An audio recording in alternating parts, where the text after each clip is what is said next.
Tonight on That's Dark. To some, he was charming, intelligent, and charismatic. To others, he was a cunning predator who left a trail of devastation across multiple states. Tonight, we unravel the complex tapestry of Ted Bundy's life, his heinous crimes, and the legacy of fear he left behind. Follow us through the mind of Ted Bundy.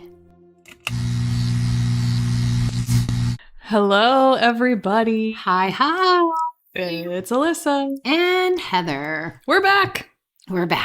I'm so excited for you guys. You have seen us technically because I've been keeping up some old podcasts and posting those, but it has been a month since we have actually sat down and recorded. Yeah. And I'm ready. Me too. We're starting off strong. We're starting off real strong with this one. Finally doing it. We're finally doing Ted Bundy. Ted fucking Bundy. Do you want to tell the insane story about this, or I said no. I can tell about you mean about the dream? Yeah. So I went to the Zach Bagans Museum. That was a whole experience on its own. Mm-hmm. It was insane. Walk through, the serial killer room. And then at one point I thought literally I was in a good place and I'd be fine and blah, blah, blah. Well, long story short, I was on the side of the building, like basically dry heaving, panic attacking and crying uncontrollably. Why people walk by me. So that's fun. So that happened. And then I had a dream where Ted Bundy came to me and was just like trying to be all like, scary or whatever. Just like, he was basically saying he was so happy that he could connect. Mm-hmm. And then he was excited to see what you were going to say about him. Yeah. It gave me really bad, icky feelings. Yeah. Like I felt really grossed out by it. But he hasn't visited since. That is good. But the crazy, that is crazy in itself. But then the next morning where I wake up and I have this voice memo from Heather telling me about this dream she had. And I'm like, well, that's really strange, Heather, because last night, and I did not tell her this at all. I went back and checked my text. I checked everything I sent that day. I didn't tell her anything about me doing any of the research on Ted Bundy. Obviously, we knew that we were going to cover Ted Bundy eventually. We've said it over and over. So many times we've said that. Right. It wasn't like anything recent. And I was like, well, that's really strange because I was doing my research on Ted Bundy last night, literally typing up what I was going to say in today's episode. And so that was really freaky. It was really freaky. Could be a strange coincidence. Who knows? I've never dreamed about a serial killer. No. And I've done so much research, so much stuff on serial killers. I've never dreamed about one.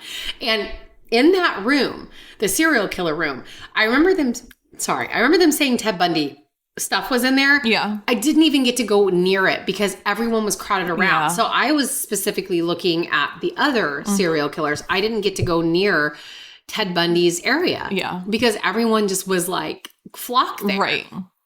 So that I didn't get to stare at his, I guess Zach Bagans, because I didn't get to see it, has the ice pick that he used and all these things that he used. The other weird thing is that I literally went into Zach Bagans. My history. I didn't want to go to that museum anyways, but I was like, you know what? I'm a really good place in my live practice. I was like, I'm going to go in there. It'll be fine. I understand the ghosts and all that kind of stuff. First room, fine. No problem. It was I could definitely feel a lot of energy. Yeah. And I was like, okay. Then we went to this other room, which was horrifying, but it was about an exorcist. But honestly, the girl was murdered by the priest and her mother. And she was mentally ill. And that was just horrifying. And then we go into a couple other areas. At Geen, nothing in that room. Like the smells were horrendous from every room. Like he has this like weird scent thing being pumped in there. Oh. And that was making me like, I had to like, cover my nose and stuff. But I kept feeling like there was something on me, like looming over me. When we were in the exorcism room area, we were sitting on the chairs because it was made to look like you're at a church. And I had my hair in a ponytail and I literally felt someone pull the back of my hair like hard. It hurt. And I went like that. And I turned because I forgot that I was in the last row. No one was behind me. Oh my God. And I was like, well, that's weird. So me, I was like, okay, well, I'm just going to. Well, is it weird for you though? I know, but I was like, I'm just going to ignore it because that's what I do. So. Same. As we're going, I just feel like this like thing on me. And we get to the serial killer room. And when I was in there, I felt anger like I've never felt before. Like I was so angry at the people in that room. So freaking angry. I was just like, just angry to the point where I was like, I need to leave. And so I like leave out the room. And then the tour guide that's out there, she's like, I felt it too. And I'm like, I don't know what, don't talk to me. That's which is like, this is so much energy coming everywhere. So then we get to the James Dean car room and there's also this woman that was very scared and she's just like watching me because I don't hide my stuff. Yeah. I'm trying so hard. I'm becoming like violently ill feeling like I'm like sweating. My face is pure white. I know it. And I'm like, and I just feel this thing on me. And then when we were in the James Dean room, I felt like this immense amount of pressure and it panicked me and I needed to go grab Jake's arm because I was just like worried. And I like grab his arm and he was just like, am I okay? Like, he's like, yeah, I'm fine. So then we get out of that room and I'm like, this woman comes up and she goes, are you okay? And I was like, huh? I just said, uh-huh, I am. And I had this like, just this feeling on me. So then we go into what's going to be the carnival room. I couldn't. Not a carnival. I got no, like it wasn't even that. I like just got. I was like, I'm gonna throw up. I'm gonna throw up. And they're all of a sudden, I got all these security guards, and they're like, get her outside. They take me out the side door, and then I just cry. I just start sobbing. You got my text. Yes. You got my message. I was gonna say I don't know what I was doing that night, but I didn't get it till like an hour after you sent it, and she was hysterically crying. I feel like shit. I'm like, oh my God, I'm so sorry.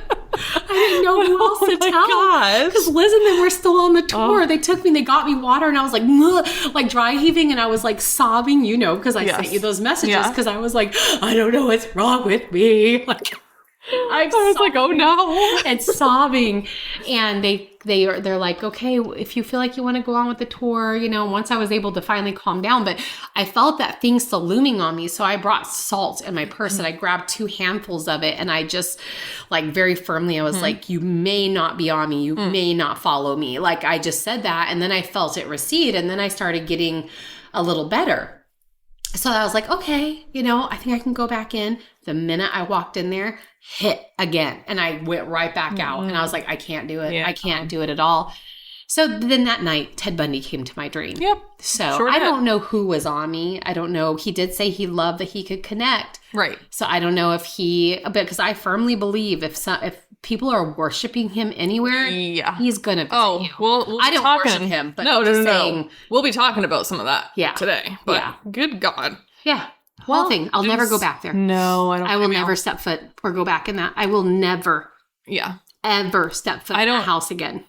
Okay. Well, let's get into Mr. Bundy. So, born Theodore Robert Cowell on November 24th, 1946. So sad that he's a Sagittarius. Just have to say. Well, that's why he's got charisma, though. Oh, yeah. That's it. He was born in Burlington, Vermont. Ted's early life was marked by a series of unsettling and unusual circumstances. He was born to Eleanor Louise Cowell, who was just 22 years old and unmarried at the time. And to avoid social stigma, Bundy was initially raised as the adopted son of his grandparents and was told his mother was his sister. Of course. The deception led to significant identity issues later in his life. He was recorded saying to a coworker, Anne Rule, who, fun fact, she ended up writing a book on him. much later in life. But he was reported to tell her, "When I was born, my mother couldn't say that I was her baby. I was born in a home for unwed mothers. And when she took me home, she and my grandparents decided to tell everyone that I was her brother and that they were my parents. So I grew up believing that she was my sister, that I was a late baby born to my grandparents." End quote. Yeah. Yeah. It's a little, It's a little involved. Yeah. Yeah, to say the least. He ended up moving to Tacoma, Washington with his mother in 1950 after she married Johnny Bundy, a hospital cook who adopted Ted and gave him his famous last name. That's so funny because you said Johnny Bundy and I almost went like, that's like Ted Bundy. No, really? That's shocking. Oh my God. Despite a seemingly normal family life, Ted exhibited some early signs of disturbing behavior, including an obsession with knives and a tendency to spy on people. Oh. Yeah. And at the young age of just 3 years old, little Bundy went up to his aunt while she was taking a nap and surrounded her in a circle of knives. And when she woke up to him staring blankly and laughing at her. After he was caught, Oh, yeah. Three? Three. And he put a circle of knives around? Yeah. Yeah. Oh, God. Yeah. I'm sorry, but being raised your brother of your mom does not elicit that. No, it does not. That's weird. Sure doesn't. The aunt later told interviewers, after he was caught, he was not like other children. He looked and acted like them, but he was haunted by something else. Sure was. Yeah. Sure was. Did they think that because of the look in his eye or because he put knives around somebody? I mean, I think it's a combination of it all. I see it in his eyes. 100%. 100%. 100%. All the photos that people deemed woohoo. I do not see that. I saw some videos of him when he was in court being his own little attorney. And he's just creepy. And obviously it's creepy because we know what we know now, but he just looks creepy to me. He does. He doesn't look right. It's like he's looking through you. Yes. Is the only way There's no connection to human life. No. But it's also when he is looking at you, it's like he's literally looking into you, trying to figure you out. Don't like that. His teenage years were relatively unremarkable. He was said to have been well-liked, mainly because people found him attractive.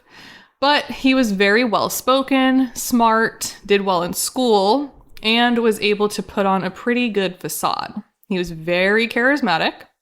Yep. So he just used that as his mask, essentially. But he was arrested twice in high school for suspicion of burglary and auto theft. No way. Yeah. Huh. That's a common theme in his escapades, is auto theft. Real quickly, I don't know if you got, were they okay off? Were they poor? Do you know with his family life? I didn't read anything that said one way or the other, so I'm going to assume pretty just normal. Okay. It didn't sound like he was poor, but I don't think they were well off. Okay, so just middle class. Yeah, type of family. Because this is another common thread in his life is he wants to be wealthy. He wants that importance. So I'm going to assume he doesn't come from that. Okay. But it didn't say he was poor either. So he was arrested for suspicion of burglary and auto theft, as well as ski equipment, and for forging ski lift tickets as well. So, sounds like he wanted to ski. I think he did. And then he didn't have the means to do so, and he just went ahead and made it happen. Yeah, so maybe he was poor. I don't know. His behavior grew more and more troubling as he reached adulthood. He attended the University of Puget Sound before transferring to the University of Washington in 1967 to study psychology. Because they all do. They do. No offense if you're a psychology major. That is also where he met his first and supposed only love, Stephanie Brooks. Just an FYI, that's not her real name. She just goes by that to protect herself. I think it's very wise. Agreed. Stephanie came from a very wealthy and powerful family within politics, and I believe that's why Ted loved her or thought that he loved her. I think he really liked the idea of her, since she came from everything that was important to him: wealth, prestige, politics, power, etc., all of that stuff. She ended up breaking up with him, and from there on, he became obsessed with her. He tried for 6 years to get back with her. 6 years. It was here that Bundy honed in on his manipulation skills. 6 years. Oh, yeah. Becoming adept at masking his dark urges behind a veneer of normalcy. He also was said to have a superiority complex. That you can see. Many serial killers do. Absolutely. People said that he really thought he was going to grow up to be someone of very high importance. Like, the typical narcissistic serial killer type. Yep, absolutely. And then couple that with a Sag. That's more than lethal. I got to do his whole chart. I got to see what's going on there. In October of 1969, at a bar in Seattle, Bundy met and began dating Elizabeth Kendall. Now, her name is spelt not like Kendall, but I've heard it pronounced as Kendall, so I'm not 100% sure on how exactly to say it. She was a 24-year-old single divorced mother from Utah working at the University of Washington, where 22-year-old Bundy was attending school. And yes, this is within the time period of him still trying to get with Stephanie. Elizabeth recounts that one night she had invited Bundy over. She ended up getting sick that night and went to bed. And in the morning, Bundy was up making pancakes for her and her daughter. And that was the moment she fell in love with him. She fell head over heels for this man. I do know, yeah. Yeah. He, again, there goes that mask. Yeah. He was able to, be a completely different person depending on who he was, around. I really do want you to do his chart. I do. I would love to know what his rising is. Oh my God, I know. It's interesting. I do think, sorry, go ahead. No, you go. I do think that being a Sagittarius helped him win so many people over. I couldn't agree more. But I would love to know what his other stuff is. Me too. There were a few odd things that she would catch him doing. One night, she woke up to him staring at her with a flashlight under the covers. What? Wait, what? Yeah. Looking at her body? I guess. I'm kind of confused. I don't know if he was under the covers with a flashlight, or was she under the covers and he had a flashlight on her? Or did he lift it up and look at her body? I don't know. That's very weird though, because they were together. So he could just look at her body. Yes. If that is okay. Just wait for this next one. Okay. Real weird. And then another time he was playing hide and seek with Molly. That's her daughter's name. While he was naked under a blanket while erect. Wait. Yeah. Wait. Yeah. Wait. Yeah. Hold up. I got a piece. Wait. Yep. So he is playing hide and seek with Molly. Yes. Is it said that Molly's near him anywhere? It didn't specify. But he's just I would hiding under assume a she blanket was erect. Yes. Mm-hmm. Okay, and that didn't... I don't know. She obviously... I know. Oh, okay. Yep, I know. Weird. They almost got married. They got the certificate and everything. However, after a nasty fight, Ted ripped it up. They never ended up getting married. Thank God that all he did was rip it up. Yeah, I know. But they did stay boyfriend and girlfriend or a few years after all of that. Elizabeth became pregnant. But good old Ted forced her to get an abortion. Get ready to hear the reason why. Because she needed to work to put him through law school. Yeah. I'm sorry. Oh, yeah. He said, you're not having this, baby, because you need to get your butt cheeks into work so I can go to law school, miss. I would have been like, what the fuck? Mm-hmm. I'm out of here. Mm-hmm. What are you... like, now it's, like, interesting because Yeah. you never really get to hear about their relationship. I know. There's movies out there and stuff, but, like, I always think, like, oh, this woman, how did she not know? But hearing this stuff, I'm like, yo. I know. You obviously were just another woman with a jerk of a guy. Right. You know, and he was obviously abusing her. That's abuse. Yes. 100%. Crazy. And maybe she just didn't think too much of it because of the time. Like, it was the 70s, like 60s, 70s, and, you know, women were just kind of disregarded. Also, abortion was not lightly taken. No. That was more dangerous during that time. Their relationship was tumultuous, and Bundy's infidelity and inability to commit caused significant strain. But despite this, she played a crucial role in his eventual capture. So that is good. That is very good. It's very good. In 1971, Bundy somehow landed a job at a suicide hotline. This is where he met Anne Rule. If you remember, I just talked about her a little bit earlier ago. She's the one who ends up writing a book about him later on. Yes, his coworker. Yes. So the book's title that she ends up writing is called The Stranger Beside Me. And I kind of want to, I haven't read it yet, but I really want to read that. It sounds like very interesting. Some notable quotes from the book are, on the surface, it seemed that I had more problems than Ted did. He was one of those rare people who listened with full attention, who seemed genuinely caring by their very stance. You could tell things to Ted that you might never tell anyone else. The only clue I had was that my dog, who liked everyone, did not like Ted at all. So, and she even in there says, trust your dogs. Trust your dogs, 100%. Everybody. Trust your dogs, trust your cats. Oh. Yeah, cats can be a little bit more skittish. Yes. But trust your animals. 100%. They know inherently if a person is good or bad. 100%. Overall, Anne said that working with Ted was a positive experience. She didn't become one of his victims simply because she just didn't fit the criteria. All of his victims looked incredibly similar to his ex, Stephanie. I didn't know that. Yep. Really? The one that got away? The one that got away. Chased for... 6 years. Yep. He didn't let that go. No, he sure did not. Oh. Sure didn't.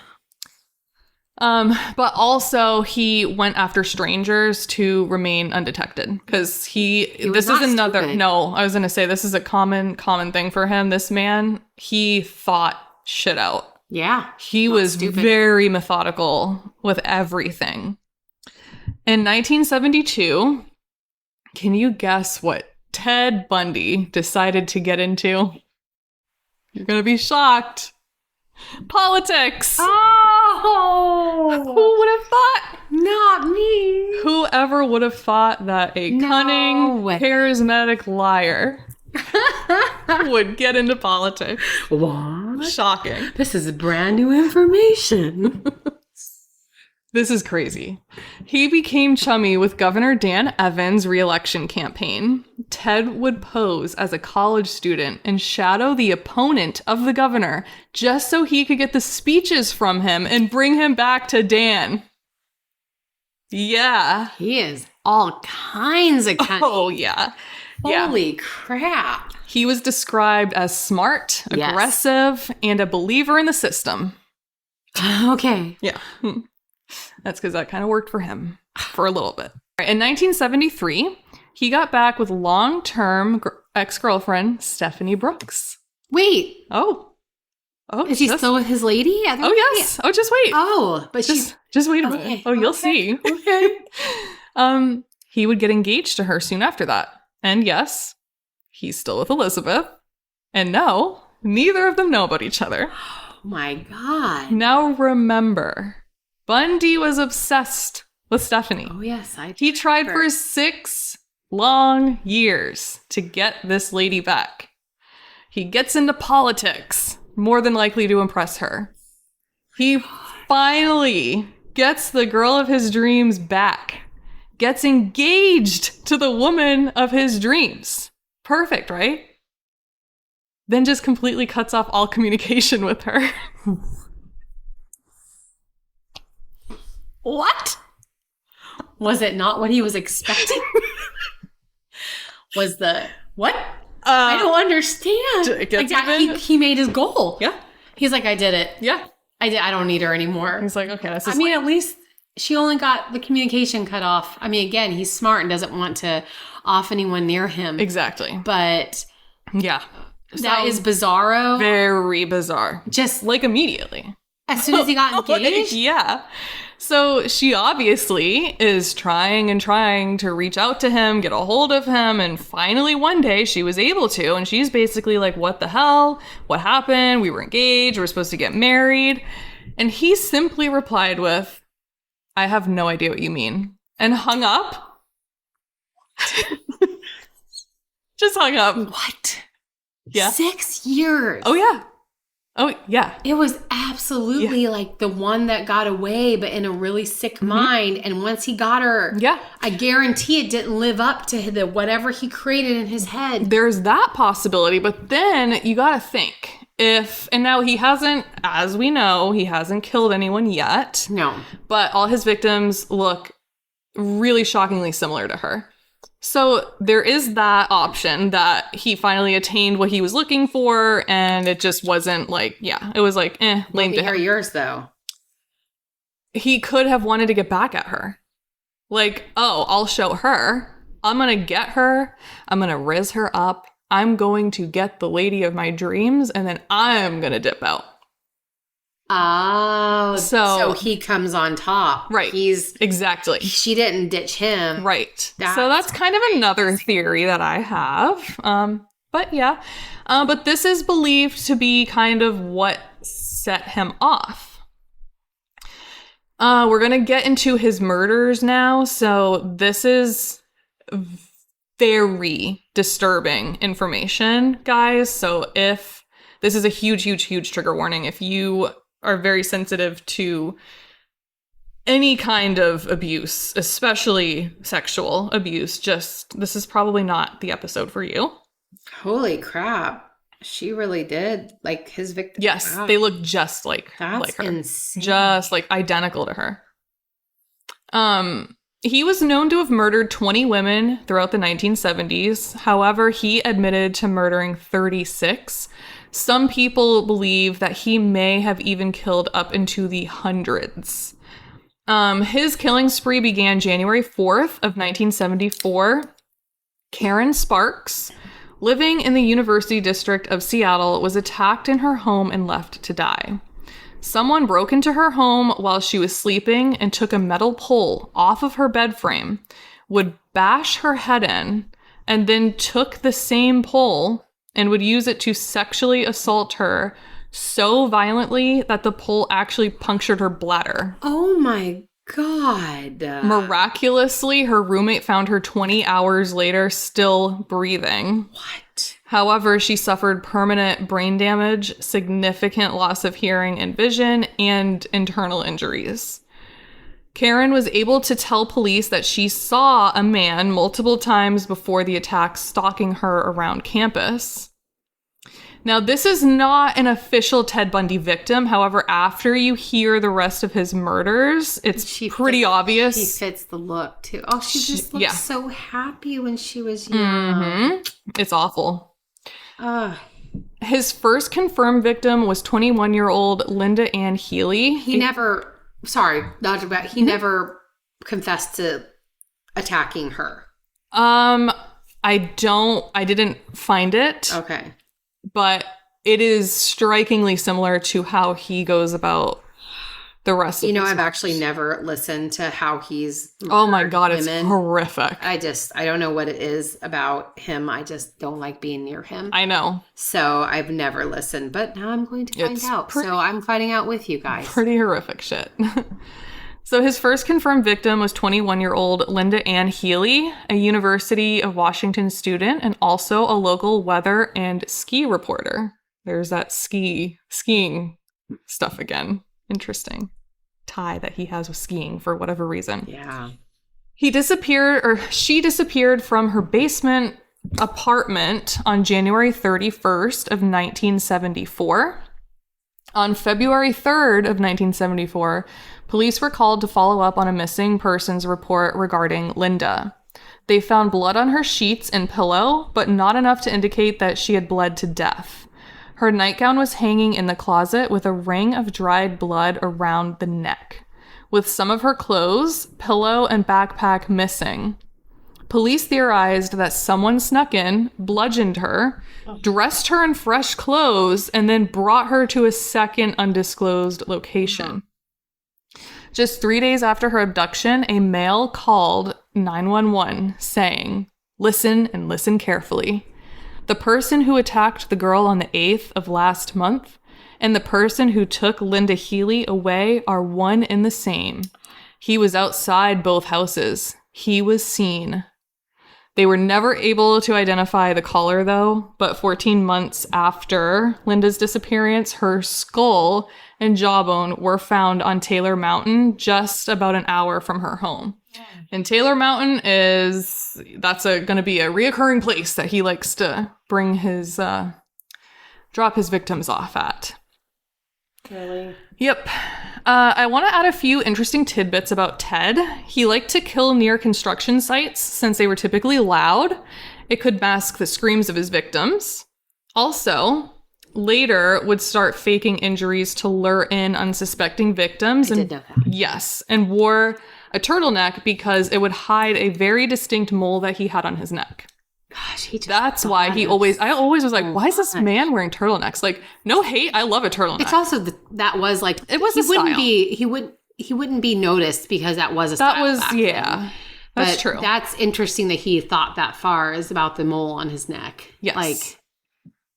So I was looking at pictures of Linda's apartment just because I wanted to see, and I just want to put in the humanized part of her is that she had, just like every young girl her age, she had like a poster and all these like pictures put up, like it looks like Polaroids of friends and everything all along her bed, and she's just in this tiny little basement apartment, but like it was just such a what you would think any young girl's typical loving life, like it's awful. Just so sad.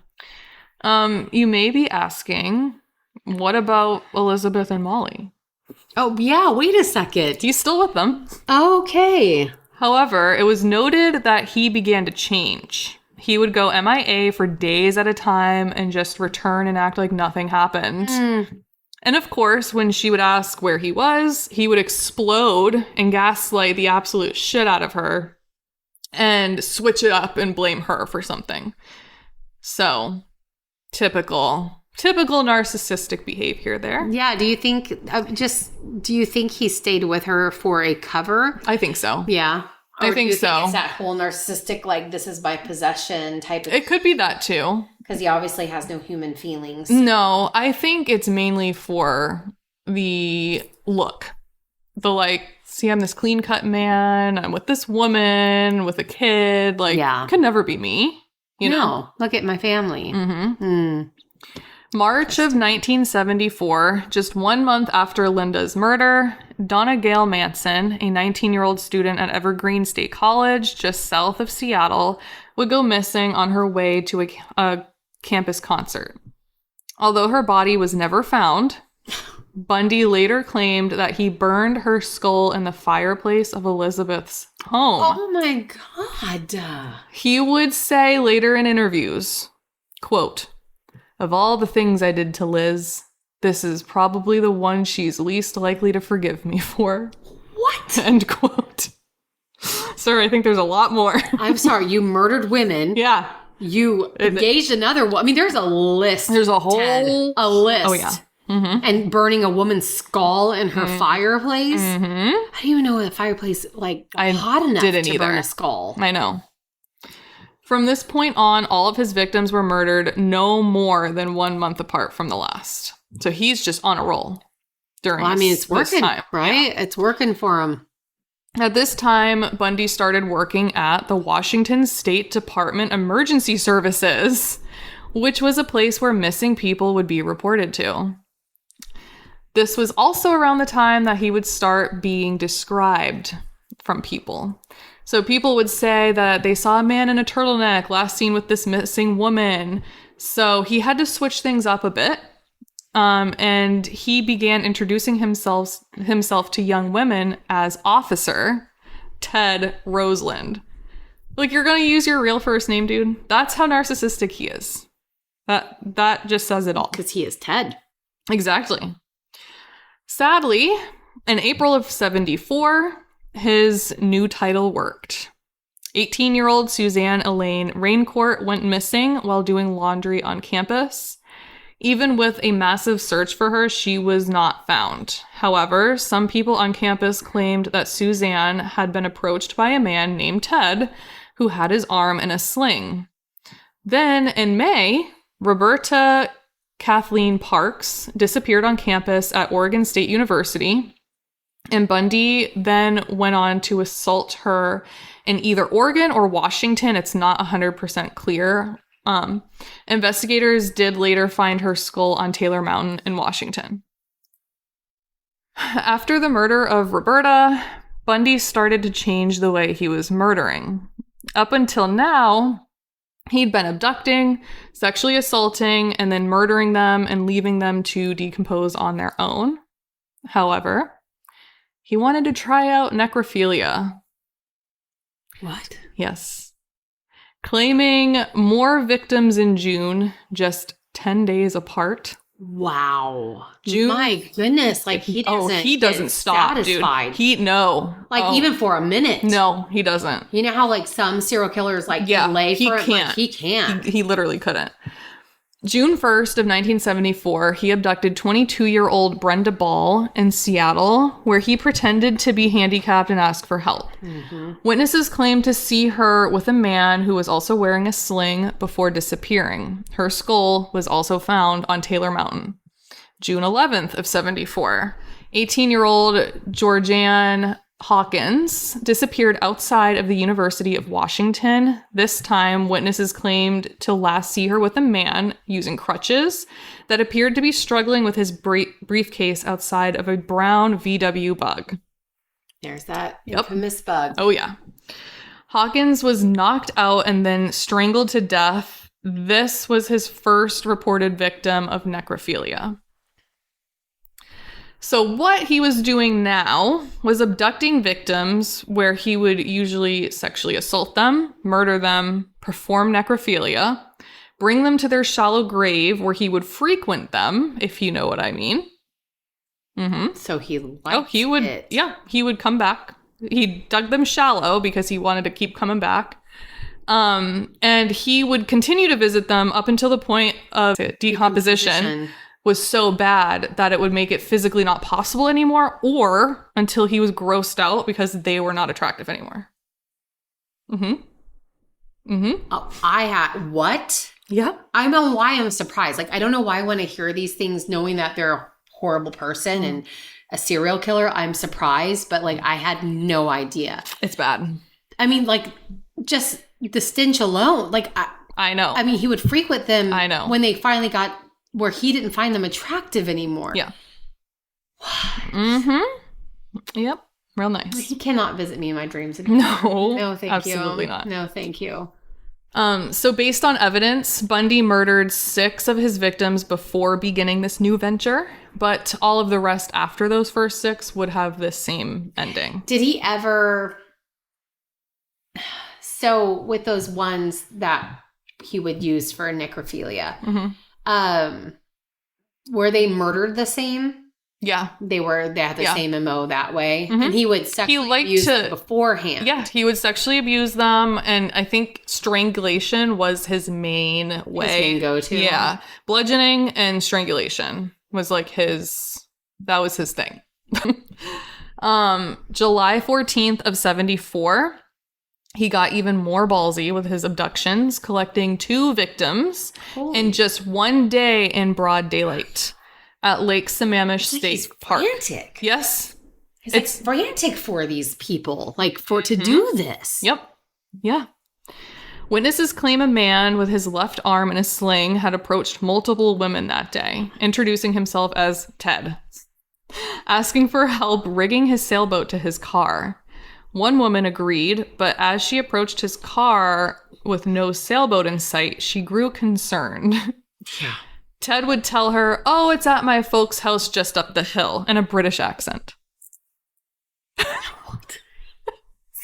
Luckily, this woman listened to her gut and got the fuck out of there. Thank God. Yeah. But later, she would see Ted with another woman near his car, deep in conversation. This woman is now known as Janice Ann Ott, and she would be abducted later that same day, along with Denise Marie Nasland, just 4 hours after Janice. The same day? Yes. Wait. I'm sorry. Do you know if he killed her and then 4 hours later went out and got another one? Oh, Okay, I'm sorry. I'm just like flabbergasted. Once Bundy was captured, he claimed that Janice was still alive at the time that he abducted Denise and forced her to watch the other get murdered. Yeah. Oh, yeah. He's brutal. That's like a special kind of evil, dude. Mm-hmm. That's like, it's all evil, but to make a victim have to watch what's going to happen to her is just, I can't even, I know. My brain can't even fathom that. There's no words.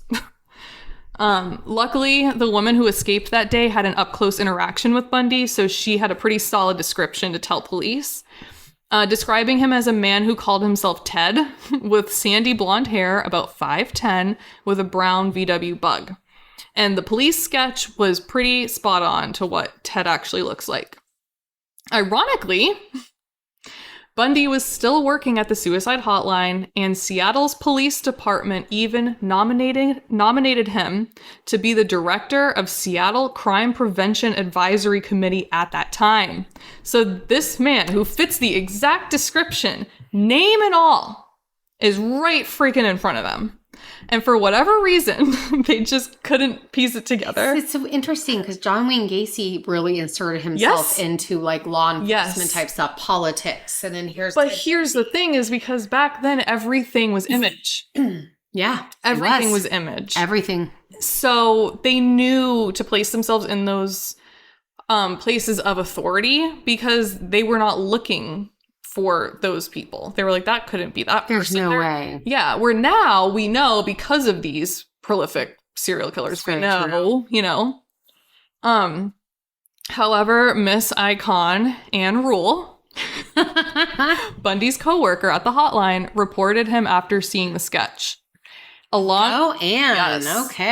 Along with his girlfriend Elizabeth, contacted the police on 3 different occasions, suggesting that her boyfriend might be the killer, along with 6 other people.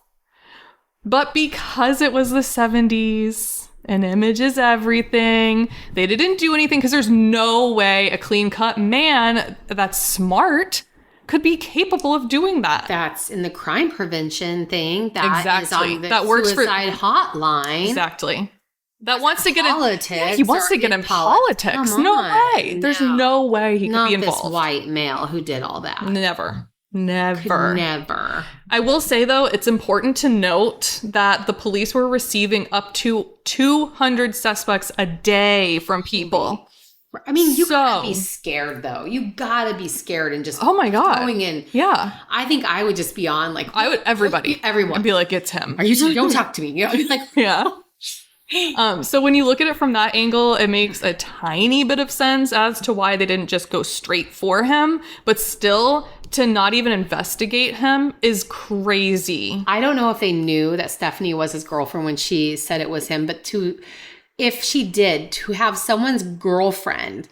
This was Elizabeth that called. Elizabeth, not Stephanie. Yeah. To have someone's girlfriend call that and say, I think it's my boyfriend, you might want to pay attention to that. They didn't listen to women that much in the 70s. And this is really sad. They barely have got there now.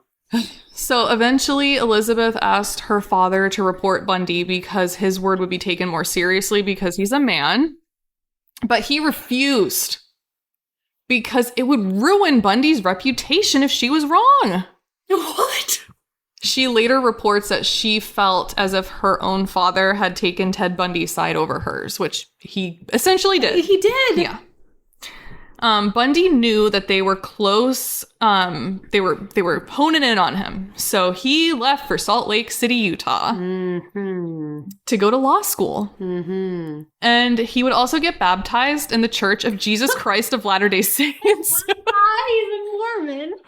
He's not. I know. He didn't. I know. He was obviously doing it for image. I was just laughing because the fact that he went to Utah and was trying to incorporate himself. Yeah. He's like, Utah, I'm Mormon. a Mormon. I'm a Mormon. Yes, Utah. Perfect. Yep. I'm going to fit right in here. No one will get me. No.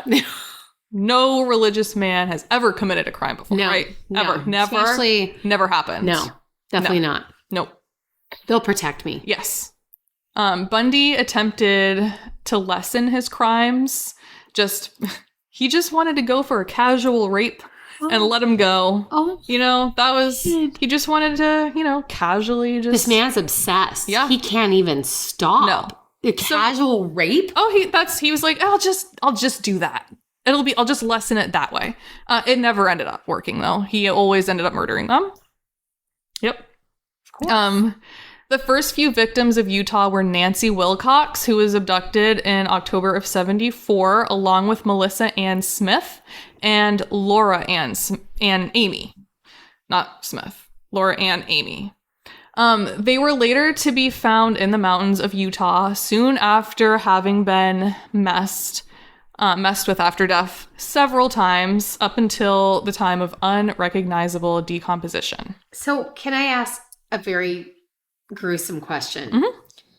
When you say that they appear to have been messed with many times, was there semen left over? It didn't say, but that's what I would think. Yeah, like what? There had to be something they were messed with. Right.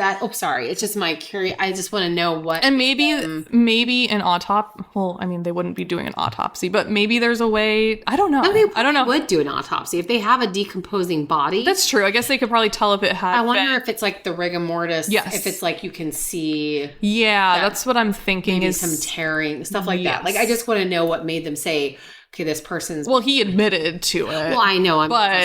Yeah, there has to... I'm sure there's something that they're looking at after. I feel like back then they still could have gone with semen. So I don't think there was... knowing Ted, I highly doubt he left semen behind. I doubt it, but also they didn't know... Oh, sorry. I was going to say, this is before... They didn't know about that. Exactly. Yeah. So... Rhonda Stapley, who turned out to be another one of Bundy's survivors... Okay. She was waiting for the bus when Bundy offered her a ride in his brown VW Bug. He then took her to Cottonwood Canyon, where he sexually assaulted her and strangled her multiple times. And because Bundy looked away for a split second, she quickly escaped. Sadly, though, she kept this a complete secret for over 40 years out of fear of being ridiculed because she got into a car with a man. So she never to kill her. I hate that women can't feel I know, but safe. People will be like, well, what did you expect? So she just didn't say anything, which is really sad. And yes, I know we're all wondering. Ted and Elizabeth are still together. Wait, you're kidding. I'm not. Oh, what? But she said... But she's starting to have suspicions now. But she also... I know. Police. I know. I think she's more... So it sounds like she's starting to have these thoughts and suspicions, but everyone around her is like, no, not Ted. Like, even her own father is like, it's not Ted. He's a stand-up man. He's also a jerk to her. Right. So why stay? Right. So his behavior became more and more odd. He would have late night absences along with strange items that she would find, such as medical supplies, women's clothing that was not hers. November 8th of 1974 was a pretty crucial moment for the capture of Bundy. First, he posed as a police officer named Ted Roseland. So still using his real first name. Yeah. He approached Carol Duranch at the Fashion Place Mall in Utah, where he told the 18-year-old that her car was broken into and she needed to go to the police station. And unfortunately, she was very naive and went with him, believing that he was a real officer. However, she quickly noticed that something was not right and that they were not driving in the right direction of the police station. And this charming and friendly demeanor quickly changed to a cold absence. When she asked him what he was doing, he completely iced her out. Blank stare, wouldn't say anything. He then cuffed her wrists and threatened her with a gun, but she still broke out of the car and ran for her life, and she succeeded. She went to the police station, but she couldn't find Officer Roseland's face on any mugshots at the station since he technically had not been arrested yet. So she couldn't tell them. Yeah. So obviously they were like, oh, the only person that commits crimes are people who have been arrested already. But he wasn't arrested yet. So just a few hours later, he approached a 17-year-old Debbie Kent. After her performance at her high school play in Bountiful, Utah, I was going to say, I feel like you probably know some of these places. He abducted her, but this time he left behind a clue in the high school parking lot. So she was a high school student? Yep, 17. That's sad. A key that matched the handcuffs that were on Carol just hours ago. He was stopped by the highway patrol later that day where they found a murder kit in the back of his VW. Yeah. They found a ski mask, another mask made of pantyhose, a crowbar, handcuffs, a trash bag, an ice pick.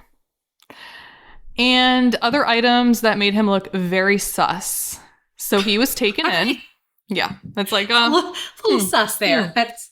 So he was taken in. However, they didn't have enough evidence to tie him to Carol and other similar kidnappings. Are you kidding me? Yep. So January of 1975, Bundy relocated to Colorado, where Karen Campbell disappeared from a hotel hallway in Aspen, Colorado, and her body was discovered weeks later. So twice now. Yeah. They had him. Right. Twice now, he has been let go and he has gone on to go murder more people. Absolutely. And now, this was January of 75. And now we're going to kind of skip to the year 76. So because we know how he kind of operates and how quickly he's going, I feel like a lot more must have happened in Colorado. He claims to a lot more murders than he's actually been tied to, so it's possible. Yeah. But in 1976, Carol would play a crucial role in Bundy's conviction when she identified Bundy as the man who kidnapped and assaulted her. He was sentenced to prison for a minimum of 1 to 15 years. Huge gap. That is a huge gap. Very huge gap. But either way, Bundy is in jail for the first time. And this was also supposed to be the time that he was extradited to Colorado, where he's being charged for the murder of Karen Campbell. Okay. Yes. Okay. For the first trial with Carol, he used a public defender. But once he got to Colorado, he decided, in true narcissistic fashion, that he would defend himself. Yeah. Now, checks out. To you and I, this sounds like the most delusional thing ever, and it was. However, if you're in prison and defending yourself, you're allowed to have access to the library, which he did, and that was where he studied his butt off to learn about like all the law books that they had there. But not only that, you were not just allowed to be in the library, but you were allowed to be in the library without handcuffs. Yes. Okay. So, is he narcissistic and does he think he can win? Yes, but he more than likely did that because he's smart and knows, oh, I can escape. Okay. Yeah. On June 7th of 1977, he escaped for the first time. For the first time? Oh, yeah. He escaped from the Pitkin County Courthouse Law Library by jumping from the second-story window while on recess during the preliminary hearing. He twisted his ankle in doing so, but just ran his little butt cheeks into the forest of Colorado. He was out there for 6 days. What? breaking into cabins and stealing food and water, and also stealing cars again, and attempted to get out of Colorado. However, with the car he stole, he was driving erratically. Oh. Yeah. For such a smart guy, it's like, hello? Hello? Which led to his arrest again. Ironically, it was looking really good for Bundy as far as the murder charges went, because all of the evidence was circumstantial and DNA testing was not a thing yet. So he more than likely, if he had just stayed his little butt in jail, would have just gotten away with it. But now that he escaped... He's taken off. Yeah, he looks guilty. Very guilty, yeah. So Bundy's back in jail, and around this time, the media starts picking wind of him. And with the media coverage comes fangirls. I don't. And boys, but mainly girls. Which I just will never understand. I don't understand that. Like, I understand people that love the dark book talk. Yes. I understand the loving of, like, the dark, right? A fantasy. But also, I even with book talk, they're not like having these fantasies about somebody who commits serial kill, like, on women. You know, it's usually like, you know, the guy who's got a past, he's all dark and all that kind of stuff, but he might be murdering, but it's usually like a vigilante type thing, right? So it's like I can understand being attracted to something dark, not that. No. Never that. And not like, real. That's what I'm saying. Not like never that. Never real. I don't even understand being attracted to, like, a not a real serial killer who took numerous women's lives. No. Like, I don't get that. Like, you know, and it's a very common thing. It's very common. And I think it's because so many women think that they can just fix. Like, oh, I'll be the one that he doesn't want to murder. No, you won't. You won't. No. You won't. I mean, with Teddy here, he'll probably set you up and you'll be his girlfriend while he goes murders a bunch of other women. Right. But because he's not gonna... Eventually, I feel like if he got backed into a corner, Elizabeth would have been dead as well. 100%. You know? Yeah. If it was a way for him to do it and get away, she would be dead. Yep. Oh, yeah. So while in jail, he somehow acquired a hacksaw from another inmate, as well as $500 that was sent to him by some of his fans.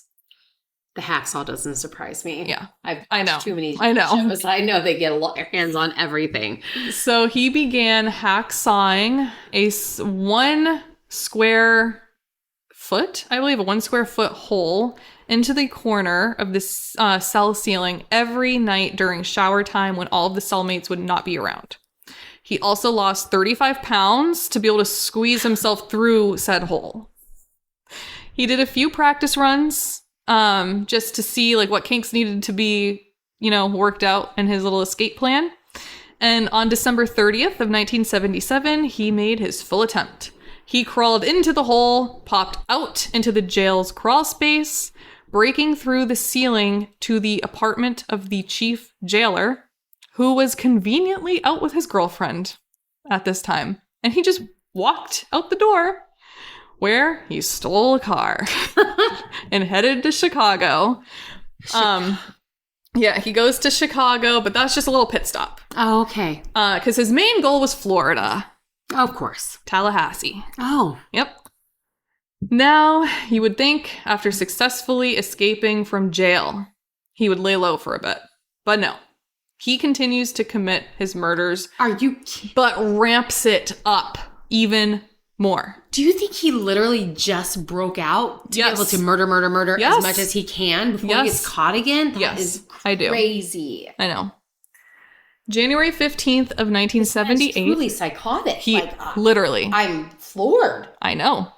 Crazy. January 15th of 1978, Ted entered the Omega House at Florida State University. Within only 15 minutes, he brutally attacked 4 sleeping women. Margaret Bowman and Lisa Levy were murdered. Bowman's was strangled with a nylon stocking, and Levy suffered severe beating and a bite mark on her butt, which ended up playing a huge role in his conviction. Yep. really had a character for him. Yeah. So I think he was really like, he's like ramped up. Oh yeah. Yeah. The two other women, Karen Chandler and Kathy Kleiner, survived despite their very serious injuries. But it didn't stop there.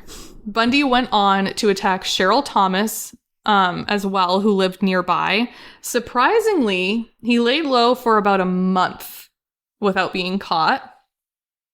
But after that month, he went to a junior high school in Lake City, Florida on February 9th of 78, where Bundy called over 12-year-old Kimberly Leach and asked her for some help with directions. When she came over, he abducted her, sexually assaulted her, and murdered her.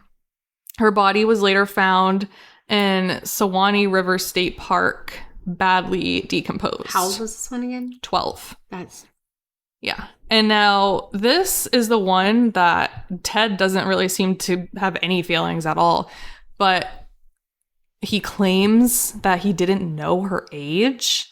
And seems, which I don't believe, because he's playing hide and seek with his little boner. Yeah. With his girlfriend's daughter. Yeah. So naked under a blanket. Yeah. Come on. I think that's more of like, again, an appearance thing. He doesn't want to seem like this guy. Yeah. Not only is he a killer. Right. He's a pedophile too. Yes. And this was Bundy's last known murder until his arrest in Pensacola, Florida on February 15th of 78.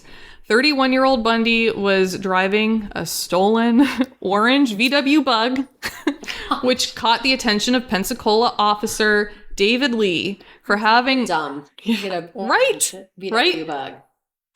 For having a stolen vehicle, and you guessed it, for driving erratically. Once pulled over, Bundy provided a stolen ID as well. But the officer recognized his ass.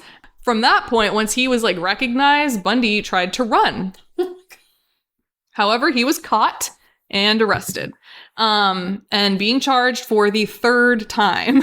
He was convicted for the Omega murders due to the forensic evidence found on Lisa Levy from when he bit her.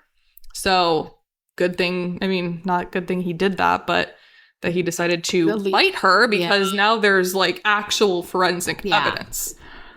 Luckily, Elizabeth has completely distanced herself from Bundy and completely cut him off at this point. That's good of her. That's a good idea. However, oh my God, a woman named Carol Ann Boone stepped into the picture. He knew her from back in 1974 by working with her. What? She became obsessed with Ted and stayed by his side through the entire trial period and for years after as well. No freaking way. I gotta look this chick up, dude. June of 1979, Bundy's trial was the first trial to be televised nationally, where Bundy chose to serve as his own defense attorney again. And of course, he made it an entire spectacle. He was cross-examining witnesses and directly interacting with some of the victims' families as well, which enticed the media and the public's interest to the case even further than it already was. Nevertheless, the prosecution's case was rock solid with the forensic evidence, and the bite marks on Levy were undeniably from him, along with the emotional statements of Kathy and Karen, who were survivors of the Omega House, by recounting vivid details of that awful night. Side note, look up his teeth. Dude. Are you serious? They're jacked. Okay. They're jacked. I don't know. Looking up Carol. I don't know how this man was so charming to people. Every picture I've looked at, I just think he's icky. I've never seen, like, because they obviously had to do, like, dental imprints to, like, match the bite marks. Oh, my God. When I saw his teeth, and obviously no hate to anybody who has, like, messed up teeth, but because this is Ted Bundy, he's... Ew. Yeah, isn't that crazy? Ew. So, and that's another thing, is there, it's not even, like... he's a pretty generic looking man, but like his teeth are pretty jacked. So like his bite mark that he makes is going to be pretty recognizable. Like it's not, you know what I mean? Yeah. Yeah. It's very. Yeah. Ooh. So during the trial, he had hordes of fans that filled the courtroom, mainly women, and some even would mimic his hair and outfits. Yeah. What? Yeah. And this, of course, made him put on even more of a spectacle for them. The jury deliberated for 7 hours and found him guilty of the murders of Margaret Bowman and Lisa Levy, as well as the assaults of 3 other women. He was sentenced to death by electric chair. Fuck yeah. And he was the 136th person in Florida to be sentenced to death, which is interesting. Fuck yeah. A separate trial for the murder of Kimberly Leach resulted in another death sentence. Good. Judge Edward Cowart made remarks such as the tragedy of his crimes and Bundy's intelligence and potential to contribute positively to society. He even said, and this is a direct quote, he said to Bundy, "You'd have made a good lawyer. I would have loved to have you practice in front of me, but you went the wrong way, partner." Yep. Because he was smart. He was charismatic. He had everything. It's a Sag, dude. Yes. It's because he had a Sag sign. Yes. He was like evil and that's, with a Sag sign. That's what I mean, a lot of people, what the judge said was kind of controversial, but I think he's right. He's like, you had all the potential in the world. You're so smart. You could have used this for good. But I think it was not... I think for Ted, it's not a choice. I think he's inherently evil. I agree. And if you look in those eyes, why I think that was a stupid thing for this judge to say is he's not talking to a man that could have turned his life around. No. Never. There's no hope for this man. You know, but and I understand. The judge knows that. Like, but absolutely. He he could have done something, but there's no way he wasn't ever going to. He was evil from the get. Oh, 100%. Yeah. Bundy spent nearly a decade on death row, during which time he confessed to more than 30 murders across several states. However, many experts believed that number to be much higher. And on January 24th of 1989, Ted Bundy was executed in the electric chair at Florida State Prison. Fuck yeah. He's a bizarro. He's probably the first, one that we really went over, because Ed Gein had a really horrific childhood. Oh my God. And then I feel like, as horrible as he was, because Ed Gein was horrible, I feel like his mom made him not really understand humans because she kept him away. And then he was literally his quote unquote craft developed into something horrific. With that one, you could see development. Yeah. With Ted, to hear what he did at 3 years of age. So I went down a whole Reddit thread with Mr. Ted. And I found this person who, one of her relatives was in prison. I don't know if it was his cellmate, but he knew Ted in prison. And he was like, he was born that way. Yeah. He absolutely. You could see in his eyes. He was like, he was 100% just, that's how he was made. There's serial killers are horrible no matter what. Yeah. But there's a few of them that I just looked at and was inherently you're evil. 100%. And Ted Bundy's one. John Wayne Gacy is another one that I looked into his eyes and the soulless. Yeah. There is nothing there. No. At all. You can tell, a lot of people said how it's like he understood empathy, but instead of understanding the empathy and feeling it, he understood it and felt it as pleasure. It's he wanted to see the people feel this fear and pain, and that excited him. Yep. So he understood it enough, but it's not like he felt it the way you and I would feel empathy. He excited him. Yeah. He liked and that. Everything was for him. Everything is, how is this going to benefit me? How every person in his life is, how is this person going to benefit me? Where can I place this person in my life to where it's going to work for me? And it's just... Hearing the whole story, I think I have to completely agree with you on the fact that when it came to Stephanie, he absolutely worked that long to get her back. So I agree. He could then be he could be up on her by leaving. Agreed. And just cutting her off. I think so too. I think it was all a mind game. Yep. that he just obsessed over. Yes. And then because he did and because I do think because he couldn't understand like how she could ever break up with him. Exactly. I think that's why his victims all looked very, which I looked, very eerie. All of them. I think it absolutely had a lot to do with Stephanie, not her fault, but his messed up mind's fault, you know? So it's just crazy. I don't know how. Again, it's something that I just don't understand. But with Ted Bundy, I don't understand why people romanticize this man. I don't understand romanticizing any killer. Right. But why romanticize this man? I think he is ugly. I do too. I think he's so ugly. I don't find him attractive at all. He scares me. Yes. When I look at him. His eyes are dead. Black. It's like black in his eyes. Gone. Yeah. Like nothing. It's nothing. Just...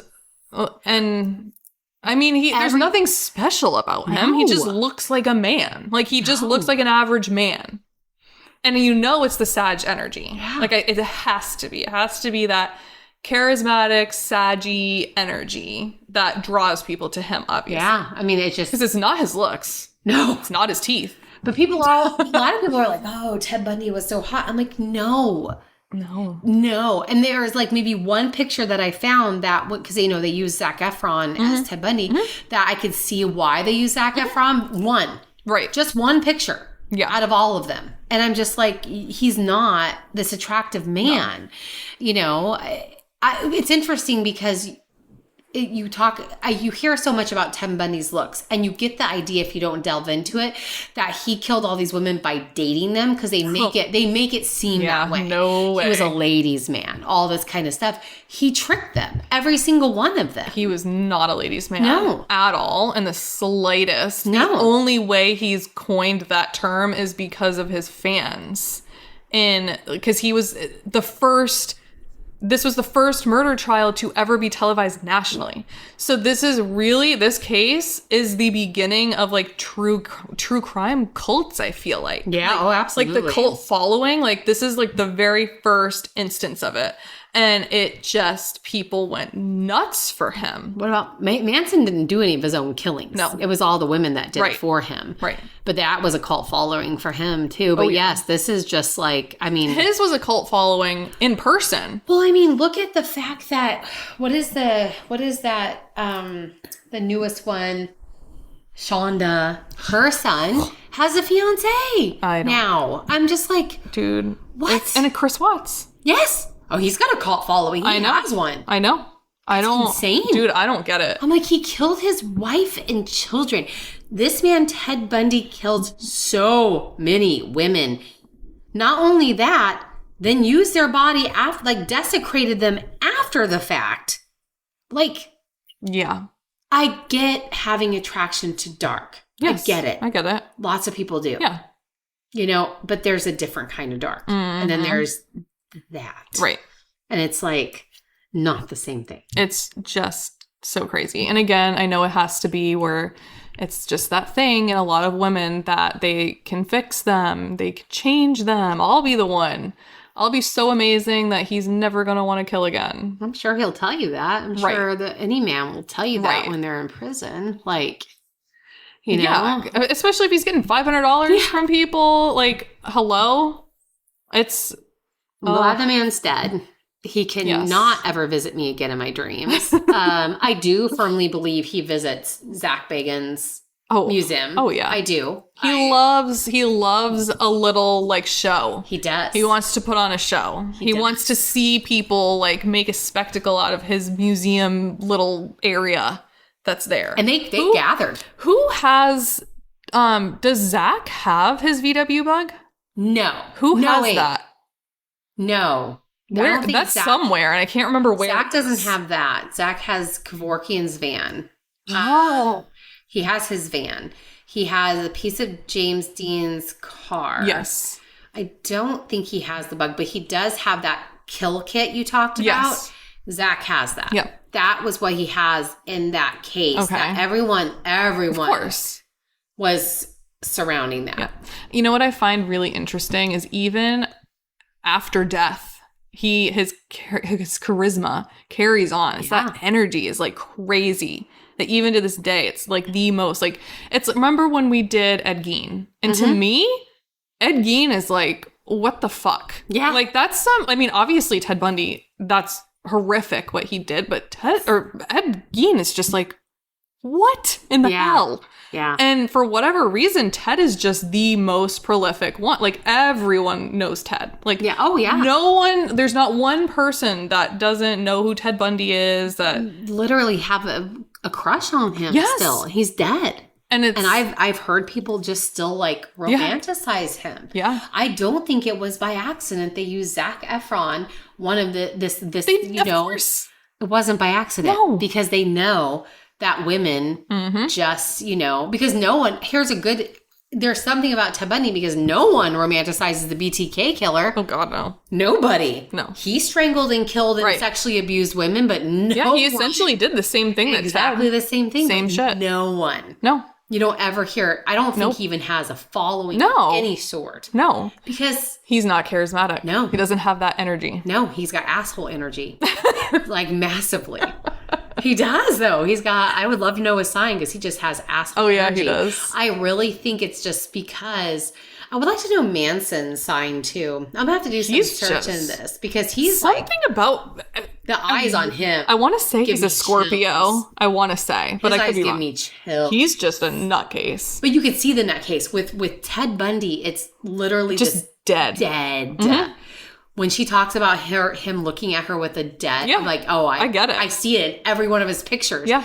I'm like you. I'm like, how did you guys not know? I know. It's just like... I'm like, how did you not see this man's eyes? And it's not just us that feel that way. People, before they knew who Ted Bundy was, felt that way. Yeah. There's so many accounts of people who are like, I was creeped out by him. But then so many who are like, he was great. I loved him. It was so, blah, blah, blah. And I just think, again, here's a serial killer that happened to fall within a Sag sign. So he got to have that little oomph. Yep. He got that oomph to take him over for a while, and he was intelligent. He was very smart with what he did. Well, he was the perfect politician.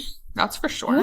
Yeah. Would have been fit right in. Well, I find his story horrific. Oh, yeah. Vastly interesting. Very. Definitely 100% a narcissist and just a disgusting human being. I'm so glad he was fried. I wish it would have been worse. Yep. And I hope that his victims went on to live another life, that they got to find joy and happiness and peacefulness. That's what I wish. I agree. And I hope that the ones that didn't would haunt him till the day he did get fried. And then, unfortunately, I can't say that he's, being tortured after death, but it would be a nice hope. It would be, we'll just tell ourselves that's what's happening. Yeah. Right? All right, everybody. Well, that was a very dark one. I don't know what we're going to do for our next one, but... Well, I have two. Okay. That I've been working on. Okay. So I have one that's current. Okay. Very current. And then I have one that's just like that. Let's do the current. Okay. Let's do that. I think that'd be fun. I'm not going to say who. I'll say it when we meet back up again. All right. But there's a very current crime, murder, horrific. Oh, boy. Crazy. All things insane. All right. That I'm going to do. And I will just say, business. That's all I'm going to say. Oh, okay. Okay. So. Little clue there. Yeah. All right, everybody. That's all we have for you this week. We will not see ya. You'll hear from us in the next one. So glad to be back into recording. Yes. Thank you so much for listening, and we'll see you in the next one. Follow, and subscribe. Subscribe. Sorry, I'm rusty. It's been a month. I know. Okay, bye. Bye, everybody.